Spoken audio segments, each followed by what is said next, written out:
Esse é o Psicologia na Veia e eu abro a conversa de hoje fazendo uma pergunta. Será que os psicólogos da nova geração estão perdidos e também promovendo a egolatria? Eu tenho me feito essa pergunta desde que eu comecei a frequentar mais as redes sociais e observado o conteúdo do marketing dos nossos colegas psicólogos, né? E eu tenho ficado, de certo modo, um pouco assustado, né, com o conteúdo do marketing dos nossos colegas, porque eles são feitos aí quase que com base motivacional, puramente, né, e muitas vezes com uma base que não é bem o que a essência da psicologia tem para oferecer para a sociedade, né? Uma base mais do tipo assim, pense positivo, tudo vai dar certo, acredite no seu potencial, mude seu mindset, mude sua forma de ver as coisas e lá no final, como um mantra que você acredita positivamente, as coisas funcionarão, né? E a gente sabe que a psicologia ela está muito mais preocupada em diagnosticar as potencialidades do indivíduo e as fraquezas do indivíduo. E a partir disso, como ele enfrenta a vida dele, como ele se prepara para enfrentar a vida dele, independente da dificuldade que for e o grau que tudo isso implica, né? Então a gente tem muito mais um trabalho de compreensão e enfrentamento da vida do que afirmações, né, motivacionais ou, sei lá, somente pensar positivo. Não que pensar positivo seja ruim, não, temos que pensar positivo sim. Mas a psicologia ela acaba ficando no marketing assim, meio que eu diria que é superficial demais, né? Também você vê muita frase assim promovendo o egocentrismo, né? A própria egolatria, né? Tipo, você deve deve praticar a autocompaixão. Você deve amar a si mesmo, né? Colocando o amor a si próprio como prioridade, né? Então, assim, eu não sei até que ponto os psicólogos eles estão conseguindo perceber que nós estamos enfrentando modificações na estrutura social, né? Nós estamos vivendo o que se chama de pós-modernidade, né? E o quanto que essa nova forma, né, horizontal, que sim, essa forma horizontal acaba deixando como referência para o ser humano a singularidade e não mais padrões fixos de comportamento, que antes davam norte para a vida, eles vão sendo desconstruídos e então sobra uma relação mais horizontal em que a singularidade do indivíduo, né, a criatividade passa a ser o novo norte, a nova bússola de ação, né? E o quanto que se nós não estivermos preparados para descobrirmos, né, ou promovermos essa singularidade, mais a gente acaba regredindo para as nossas elementos infantis, como narcisismo, egocentrismo, né? Isso disfarçado de amor próprio, autoestima, né? E é claro que amor próprio é importante, autoestima é importante, mas pode existir aí uma deturpação desses conceitos em função de um despreparo. E aí o próprio psicólogo não entendeu o que está acontecendo no social e aí não consegue entender como melhorar a saúde mental dos seus pacientes. E isso é bem triste, né? Então por isso que eu quis fazer essa pergunta, né? Bom, eu não quero ser chato aqui, né? Porque, vem cá, a gente tem que sobreviver, a gente tem que pagar as nossas contas. Eu entendo que você fazer um marketing meio apelativo, até superficial, até bobo, né? Enfim, a gente tem que pagar as contas, eu entendo, eu não quero ser chato aqui. Mas a gente não pode esquecer de uma certa ética, né? de um certo compromisso, né? Com a psicologia. Porque, por exemplo, ao invés de eu dizer assim, você está amando a si mesmo primeiro para depois amar o próximo, por que você faz uma pergunta do tipo assim, por que o professor hoje em sala de aula tem dificuldade para garantir a atenção do seu aluno, né? Por que no passado o aluno respeitava mais o professor e hoje menos, né? Então a partir disso, por exemplo, uma pergunta dessa chama muita atenção de vários pais, né? Bom, para responder se os psicólogos da nova geração estão mais perdidos, né, e ao mesmo tempo estão promovendo a egolatria, eu selecionei 4 pontos que eu vou desenvolver rapidamente para dar uma noção de diagnóstico social, por assim dizer, para que a gente tenha menos desorganização na forma de pensar e na forma de entender um pouco mais nossos pacientes. Bom, o primeiro aspecto é que não temos mais uma sociedade organizada por padrões fixos de comportamento. E esses padrões, eles tinham uma função vertical. É como se a gente chega no mundo, já tinha ali uma coisa mais essencial, uma coisa bem platônica, assim, a essência que antecede a existência, né? Então já existia ali um padrão fixo, né? Condutas morais, né? Condutas familiares, condutas religiosas, condutas sociais, né? Todas elas já meio que pré-estabelecidas, né? E o ser humano tinha que fazer o quê? Seguir essa norma, né? Inclusive esse norte, essa bússola, ela dava inclusive a medida para você saber o quão distante você estava do que era esperado, né? E daí vem a noção também de moral. Ora, a próprio conceito de arrependimento significa pender de volta para o centro, né? Mas que centro? Nisso que nós estamos falando, até 30 anos atrás, o que sempre organizou o social eram elementos que já estavam fixados, que já eram esperados. Isso é uma vantagem muito grande porque organiza a sociedade e fez a sociedade chegar até aqui, com todos os defeitos que isso implica. Um defeito, dentre muitos que temos, que esse modelo de organização tem, mas o que eu mais chamo a atenção, por ser psicólogo, é que esses padrões, eles realmente dão uma certa homogeneizada nas pessoas, né, no comportamento das pessoas. E a singularidade, né, aquilo que é próprio do indivíduo, ele fica menos possível de ser manifestado, né? Então, porque sempre que você tem padrões mais esperados, você vai seguir aqueles padrões e quando você pensa numa originalidade, é mais difícil dela vir à tona, né? Estou aproveitando esse termo mundo vertical e mundo horizontal a partir do psicanalista George Forbes, né, que vem falando já há alguns anos sobre isso. E essa horizontalidade, ela não dá mais uma noção de essência a priori, né? Ou seja, uma essência fixa que já estava determinada antes mesmo de você nascer. Agora a gente entrou mais numa ideia existencialista, né? Em que a essência virá depois, a posteriori, não mais a priori. Então nós temos que achar um sentido para a vida, né? Agora, achar um sentido para a vida não é negar, por exemplo, quem é religioso, Deus. Não é negar as suas crenças, não. Mas é descobrir a sua própria singularidade. Então, cada indivíduo se transforma num universo. Não tem mais um padrão vertical que homogeneiza, não. Agora, cada um deve encontrar a sua própria forma de se manifestar. Encontrar a própria forma de ser criativo. Isso é maravilhoso, porque faz o ser humano acessar camadas dentro de si mesmo que até então eram menos possíveis de serem acessadas. Inclusive, moralmente, muitas delas eram consideradas imorais e ruins, moralmente ruins.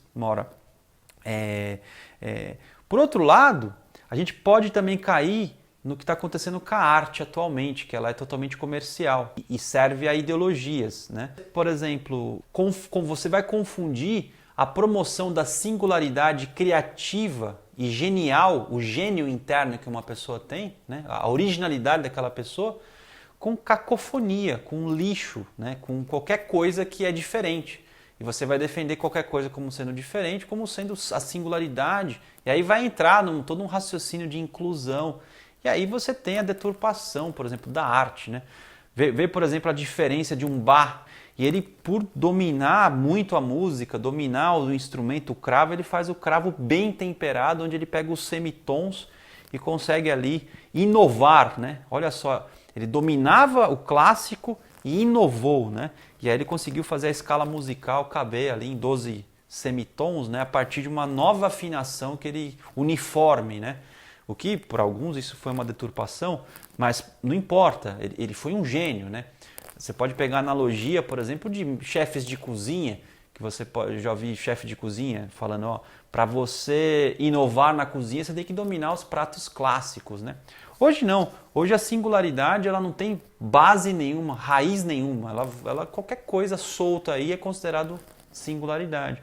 E aí também isso, na verdade, é mais uma desorganização do que uma organização horizontal. Então, isso é bem importante e vale a pena a gente debater com psicólogos as diferenças entre singularidade com raízes e criativas e novas e originais versus qualquer coisa meio desprendida ao ar aí, como se fosse um radical livre aí, andando por aí, né, e sem base, sem mínimo de organização. Não é porque a sociedade está organizada horizontalmente que ela não tem um princípio ordenador, né? É bem diferente. O segundo ponto tem a ver com dois aspectos. Uma vez que eu tenho singularidades, cada singularidade vai ter suas próprias formas de se organizar e de se ordenar. E é uma outra singularidade, uma outra forma de se ordenar. Então a lógica de certo e errado passa a ser subjetiva, mas isso não quer dizer subjetivismo. Singularidade não pode ser confundido com subjetivismo. Subjetivismo seria a degeneração da singularidade. Ao mesmo tempo que você não está falando de subjetivismo, mas sim de singularidade, a moral, que seria um elemento externo que regeria as condutas, ela perde um pouco a sua função porque elementos para fora de nós que ordenam um comportamento, elas podem aí suprimir, de certo modo, aspectos da singularidade. Então a discussão ética é mais interessante do que a moral, porque a singularidade ela tem a liberdade de se manifestar, de ser diversa, de diversificada, e ao mesmo tempo ela não pode ultrapassar os limites da outra singularidade. Esse é o primeiro aspecto do segundo ponto. O próximo ponto é que esses dois universos aqui eles podem ser vistos como a confusão entre o que é público e privado, né? E aí a gente tem uma tragédia grega, né? A tragédia Sete contra Tebas, né? Que ela pode ser interpretada tanto do ponto de vista do público versus privado e ao mesmo tempo de duas singularidades que têm direitos autênticos que se chocam e não podem se resolver, né? Portanto é uma tragédia, né? Então do ponto de vista do... Vou contar o mito primeiro, depois eu faço a interpretação público e privado versus e também singularidades. Bom, o drama é o seguinte, a tragédia é o seguinte, né? O rei Édipo morre e deixa dois filhos para assumir o trono. E como os dois eram herdeiros de direito, eles combinaram de revezarem no trono. O fato é que o primeiro filho que exerceu o cargo de rei, ele não admitiu que o irmão assumisse, né? E eles começam a brigar e se matam, né? No que eles se matam, um dos irmãos então foi considerado traidor, né? Por ser traidor, ele traiu a nação, né? Por outro lado, a irmã deles queria exercer o direito de enterrar os seus entes queridos. Mas aí o mensageiro da nação entregou para a irmã que ela não poderia enterrar um dos irmãos porque ele era traidor, então não poderia ser enterrado. Então, claro, o mito, o drama, a tragédia é muito mais interessante que isso, mas eu só estou resumindo. Mas é que, veja, do ponto de vista do Estado ou do público, a lógica do público, faz sentido um dos reis não ser enterrado, porque ele foi infiel, é um traidor da nação. Mas, por outro lado, no privado, na lógica da família, essa mulher, né, a irmã, tem o direito de enterrar os seus entes queridos, né? Então, veja, é uma situação que você não tem solução. Os dois têm razão. O Estado tem razão, o público tem razão e o privado tem razão, mas eles são antagonistas, né? E uma das características do mundo atual é que você não tem mais essa separação entre público e privado. Então, como é que fica tudo isso, né? E quando eu penso nas singularidades, eu poderia pensar aqui não em público e privado, mas poderia pensar no Estado como uma singularidade e a irmã como uma outra singularidade. E transpor isso para uma relação entre pessoas, né? Você tem uma pessoa que tem um mundo, uma visão, uma outra pessoa que tem uma outra visão. E elas, pensando na sua singularidade, na boa singularidade, elas ambas terão razão e não necessariamente chegarão num acordo, né? Por isso aí a ética. Mesmo sem acordo, você tem a ética que daria uma certa organização social e não mais a moral vertical. Em outras palavras, muitas vezes você vai ter que renunciar muitos dos seus atos mesmo tendo razão. Mesmo assim, a sua singularidade mostrando que aquilo seria o melhor a fazer. Então, será que estamos maduros para sairmos então do egocentrismo, do narcisismo, né? Que muitas vezes esse que é o problema. Quando você pensa na singularidade, vem a imaturidade narcísica junto. E singularidade não é necessariamente narcísica, né? Muito pelo contrário, a boa singularidade ela não é narcísica, né? Então, será que a gente está conseguindo discutir isso? Então, uma boa pergunta de marketing, né, para você que quer fazer marketing, né, seria, por exemplo, dizer assim, como as escolas estão promovendo a singularidade dos seus filhos, como as famílias estão trabalhando para a originalidade, para a singularidade dos filhos, dos seus filhos, né? Como a psicologia está ajudando os jovens a descobrir a sua singularidade. Essa é uma excelente pergunta. Você faz um marketing com uma pergunta desse tipo, você vai atrair muita gente para ver, né? Aí você fica aí postando, dê um abraço em si mesmo, para depois sorrir para o mundo e aí você estará pronto para amar. Pô, não, vamos melhorar isso aí, por favor, vamos melhorar isso aí. Não faz isso não, não faz isso não. O terceiro aspecto seria, será que nós não estamos com medo dessa nova organização horizontal que nós, enquanto sociedade, estamos vivendo? E, portanto, estamos aí tendo uma reação mais conservadora, mais tradicional, né? Buscando aí a memória passada. É claro que é importante buscar quem somos do ponto de vista evolutivo, social, é óbvio, né? A ideia, talvez, de acreditarmos que a natureza humana é totalmente modificável, né? E aí você cai num progressismo muito intenso, né? E que daí geram as utopias, né? Enfim, quanto que as utopias têm gerado problemas, né, para a humanidade. É claro que nesse sentido é muito ruim, mas é muito importante a gente entender a nova organização, né? E talvez entendermos que essa nova organização social, elas estão fazendo facetas humanas muito mais criativas que estavam latentes porque elas não poderiam se expressar antes na forma social anterior de se organizar.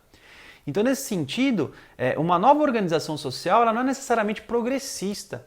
Ela pode ser simplesmente uma nova forma, porque evolucionalmente falando, nós chegamos num estágio, né, em que facetas que sempre estiveram em nós e que foram manifestadas apenas por algumas pessoas geniais, né, hoje você tem uma sociedade mais madura para poder a singularidade, a criatividade, a originalidade das pessoas virem à tona. Isso não necessariamente é mudar a natureza humana, isso não necessariamente é um progressismo, né? Isso não necessariamente é uma visão utópica. Não, isso pode ser uma nova forma de organização, né? Muito mais saudável, muito mais legal, próximos de quem verdadeiramente somos enquanto essência, né? Talvez pessoas que possam criar mais, né? Respeitando, obviamente, a natureza. Aí é uma discussão se nós seremos puramente humanistas, onde deixaremos a opinião do homem imperar sobre a sociedade, ou se a gente vai encontrar um equilíbrio com a natureza, pensando numa visão mais naturalista, filosoficamente falando, né? E por fim, o quarto e último ponto que eu coloco como elemento para que a gente entenda melhor e fique menos perdidos, né? É a ideia de que agora os afetos e as emoções elas estão tão centrais quanto a razão, né? Então a ideologia racionalista, né, e cientificista, né, é engraçado, né, como muitos colegas, né, acreditam na ciência como um religioso acredita em Deus, né? A ciência tem uma porrada de limitação metodológica, uma porrada, e o bom cientista está cheio de dúvida, né? Quem pega o dado científico e toma como certeza, assim, está tendo um comportamento ideológico, cientificista. Aquela coisa, né? Eu tomo a certeza da ciência como dogma. Qual é a diferença de um outro tipo de dogma, né? Só porque é científico, você acha que não é dogmático?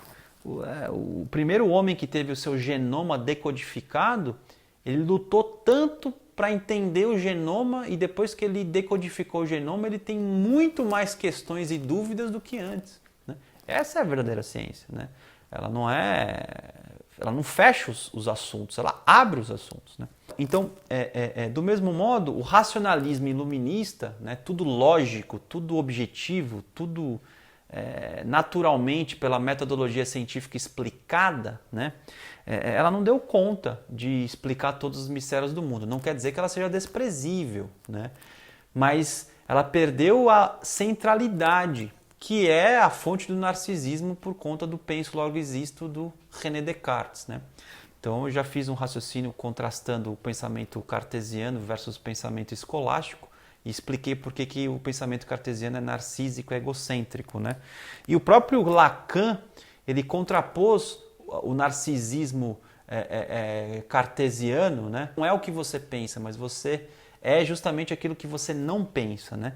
Então você elimina aí pelo pensamento de Lacan também todo o narcisismo, que hoje é a fonte, ao meu ver, da egolatria que muito psicólogo está promovendo aí, né?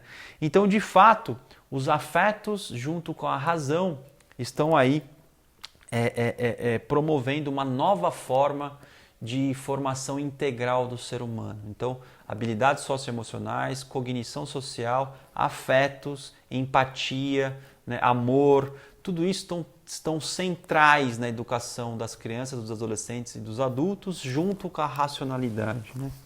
O que a gente não pode é, obviamente, ter afetos sobrepondo a razão e aí, junto com os ressentimentos afetivos mal resolvidos, a gente começa a criar narrativas sobre a realidade e chega aí na pós-verdade, né? Onde somente o afeto e o ressentimento, né, são os guias aí do comportamento. Aí também não é bom, né? A gente está falando sim de afeto junto com a razão. Só a razão, né, do racionalismo iluminista ela não deu conta de responder as coisas.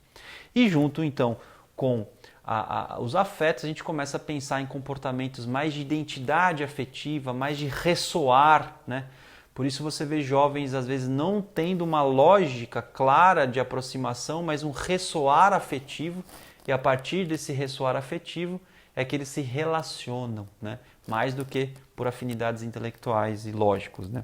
Então tudo isso vai determinando novas maneiras de relacionamento interpessoais, né? Olha só quanta coisa temos aí para estudar, para aprofundar, né? E irmos um pouquinho além desse marketing tão superficial. Mas eu reitero aqui que para ganhar cliente eu acho que está justificado se... Talvez se fizermos uma discussão muito profunda no marketing, a gente não vai ter tanto cliente assim. Tá certo? Esse foi mais um vídeo do Psicologia na Veia. Comente, critique, faça o que você quiser. Eu estarei aqui para tentar responder. Um grande abraço e até o próximo.